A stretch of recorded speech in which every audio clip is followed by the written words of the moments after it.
Hello मित्रों, जो अमे રીંગણનું ભરતું બનાવીએ છીએ અને રીંગણું બાફીને ચૂંદો કરી લીધો છે ને ડુંગળી, આદુ ને 2 મરચાં સુધારી લીધું છે, ટમેટું પણ સુધારી લીધું છે। તેમાં આ મસાલો આવશે,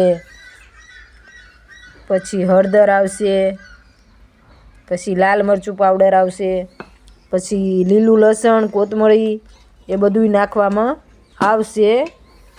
એટલે તમારે પણ બનાવવું હોય તો આ રીતના તમે બનાવી શકો છો। હવે આમાં આપણે કડાઈમાં તેલ નાખ્યું છે। હવે તેલ ગરમ થઈ જાય ત્યાં સુધીને આપણે એને રહેવા દેવાનું છે આમને। ચાલો તો મિત્રો, આપણે હવે એમાં ડુંગળી નાખશું પહેલી।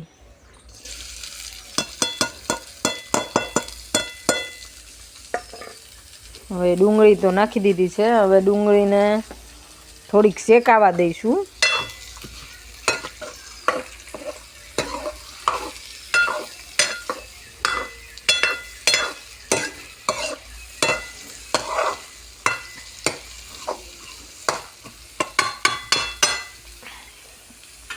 ડુંગળીને આપણે થોડીક શેકાવા દઈશું, પછી એમાં ટમેટું નાખી દઈશું।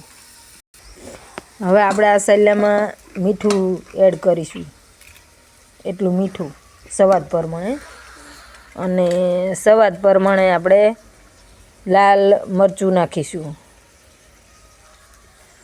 સ્વાદ પ્રમાણે હળદર પાવડર નાખીશું, અને આ બધું મિક્સ કરી લીધું છે।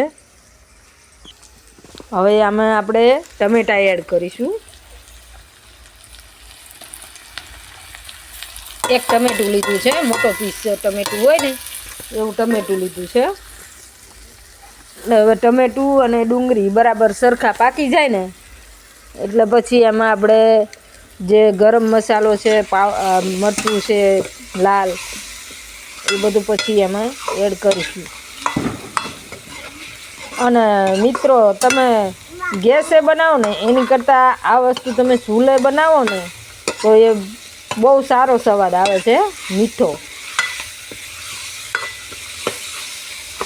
ગેસ કરતાં આમાં સારું લાગે છે એમ, ચૂલાની રસોઈ પકાવીએ ને આપણે એ સારું લાગે। અને આમે એવું છે કે તમે જે પ્રમાણે તેલ ખાતા હોય ને એ પ્રમાણે તમારે તેલ લેવાનું છે। કોઈ વધારે તેલ નાખી શકે છે, કોઈ ઓછું નાખી શકે છે, કેમ કે એસિડિટીનું હોય તો ઓછું નખાય, નકર સ્વાદ પ્રમાણે તેલ વધારે થોડુંક નાખો ને તો પણ ચાલે।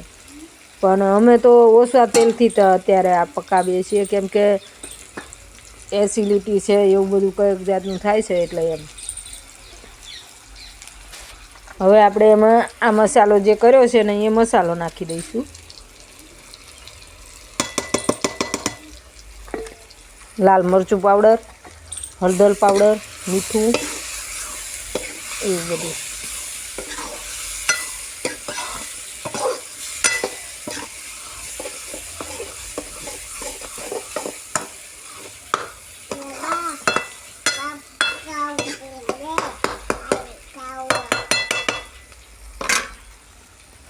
અને એ પાકી જાય ને એટલે પછી આપણે નાખવાનો છે રીંગણાનું જે ભરતું છે ને એ।